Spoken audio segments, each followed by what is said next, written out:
as his life unraveled over the past 2 years, disgraced South Carolina attorney Alex Murdaugh didn't fight giving up his law license and said he made plenty of mistakes tied to missing client money and a financial mess that led to 100 criminal charges.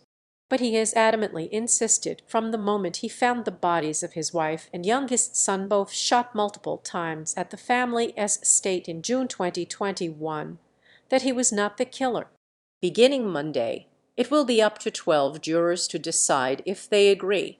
Lawyers expect jury selection to last several days before testimony begins.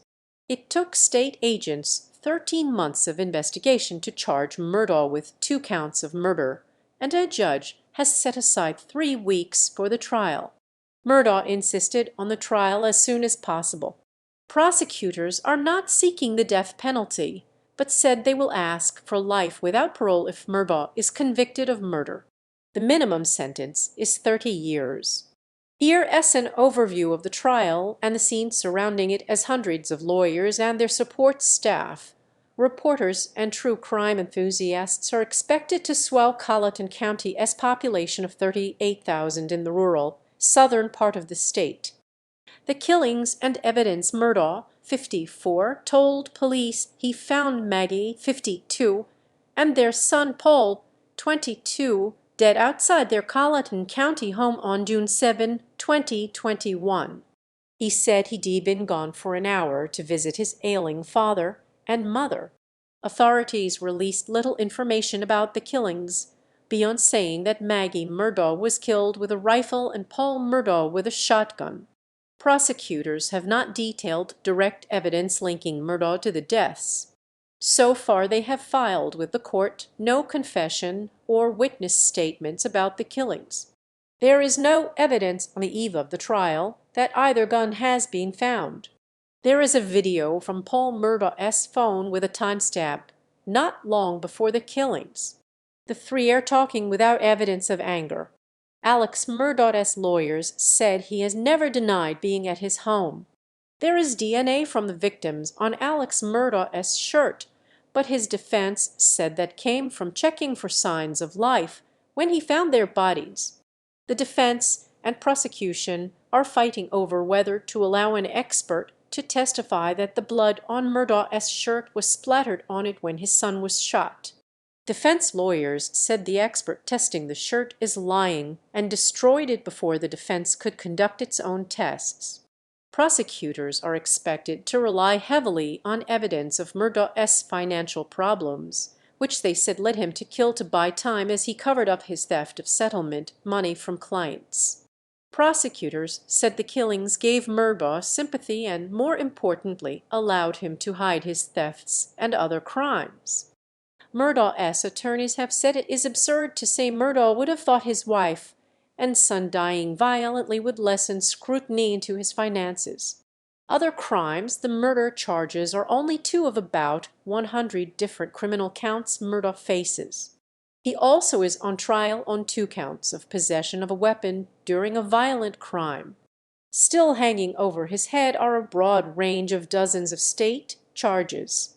They include stealing millions of dollars from clients, diverting a wrongful death settlement for the family's longtime maid from her family to himself, running a drug and money laundering ring, evading taxes, and committing fraud from what police said was an attempt to have someone kill him so his surviving son could collect a $10 million life insurance policy. Murdaugh also faces a number of civil suits from former clients and over a boat crash in 2019 that killed a teen. Police said Paul Murdaugh was driving the boat while grossly intoxicated, and he faced criminal charges when the teen died. The family of the teen was aggressively trying to get information about the Murdaugh family finances at the time of the 2021 killings. Powerful family. The Murdaugh name is well known in judicial circles in the South Carolina Lowcountry. Alex Murdaugh worked for the family law firm that had been in business in tiny neighboring Hampton County for a century, winning a number of multimillion-dollar settlements for fatal accidents and workplace injuries. Murdaugh's father, grandfather, and great-grandfather were the elected prosecutors for 87 years straight in Colleton, Hampton, and 3 other counties. Typically, a portrait of Murdaugh's father hangs in the Colleton County Courthouse. Judge Clifton Newman ruled that it be removed for his son's trial. Small town, BIG trial Murdaugh's downfall has attracted media from around the world and dozens of true crime podcasts and other coverage. It is probably the most sensational trial in South Carolina since Susan Smith was convicted of killing her children and sentenced to life in 1995 in tiny Union County.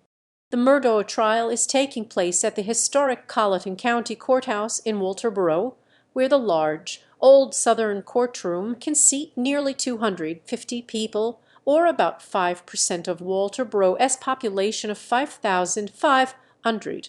Walterboro calls itself, the front porch of the Low Country, as a gateway to South Carolina's popular beaches. It sits along busy Interstate 95 with a drag of fast food restaurants and a smattering of chain hotels along its 2 highway exits. The city last month asked food trucks to park nearby to help a handful of downtown restaurants handle the lunchtime crowds. On a county website for reporters on the case, 9 residents offered their homes or businesses to media outlets to use as a base to cover the trial.